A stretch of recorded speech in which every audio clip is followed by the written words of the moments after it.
Today we're looking at the simple but mighty box jump. The box jump trains your ability to generate explosive triple extension at the ankles, knees and hips, as well as coordination, sequence and timing, core stability, relative power and strength, as well as speed and acceleration. But more importantly, box jumps train you to decelerate your body weight when jumping from the box, strengthening your ability to absorb that downward force for various activities so we can either land safely, stabilise our body weight, or redirect that force with elastic potential.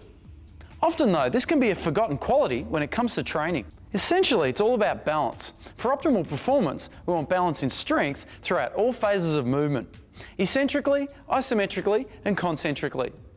This is where the box jump comes in, allowing us to focus on all of these phases rather efficiently, that can be advanced with many variations.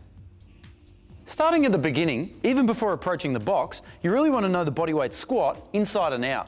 Have trouble here, and progressing any further can be a dangerous exercise. Find a comfortable squat stance, aiming to keep your weight evenly in your feet. Take a breath in, lead with the hips and slowly lower yourself into a solid parallel position.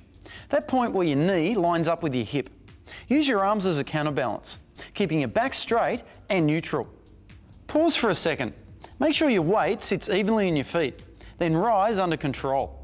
Return to a standing position and breathe out. If this is a struggle, make sure you have a talk to a trainer to help you figure things out. If you can happily punch out a set of 15 to 20, it's time to move on and time to get more specific. Before moving to a box, we want to make sure your jumping and landing mechanics are dialed in first. So let's practice a tuck jump. Finding an effective stance will be your first task, so drop into a position like you want to jump for the sky. Instinctively, this will be your go-to stance, but don't be afraid to experiment with that stance. In an ideal world, go right on hip width, with your feet almost parallel to each other. Take a breath in and lower yourself into the start position by pushing the hips back, bending your knees and reaching your arms back behind you. Keep that posture strong and neutral and aim to keep your knees in line with your toes. Wherever they point, that's where your knees will point. Drive and extend explosively up, breathing out strongly, like a rocket to the ceiling, swinging your arms as you go. Avoid throwing your hips forward here. Aim to rise straight and true, pointing to exactly where you want to go. Relax the arms at the top, pulling your knees up towards the body. Really, this is the same as preparing to land on the box. Land as lightly as you can with bent knees. Imagine that the floor is made from glass. Land too hard and the floor will break, so make that landing as light as possible. Breathe in as you land and swing your arms behind you. Land straight back in that starting position. Aim for a strong posture throughout. If the landing phase is feeling uncomfortable or it's jarring your feet and knees, this will need some practice before you continue onwards. Simply pop a small jump and aim to bend and absorb your body weight as lightly as you can. Practice to get your confidence up. Now it's time for the box jump, so start out easy and choose a small box to start with. At this point, don't be afraid to set the box up in front of you, about 1 foot length away. Jump for height, seeing if you can comfortably bring your feet up high enough to land on the box. Don't even land on it at this point, just practice. If you're feeling confident, give it a shot. Set up the same, about 1 foot length in front of the box.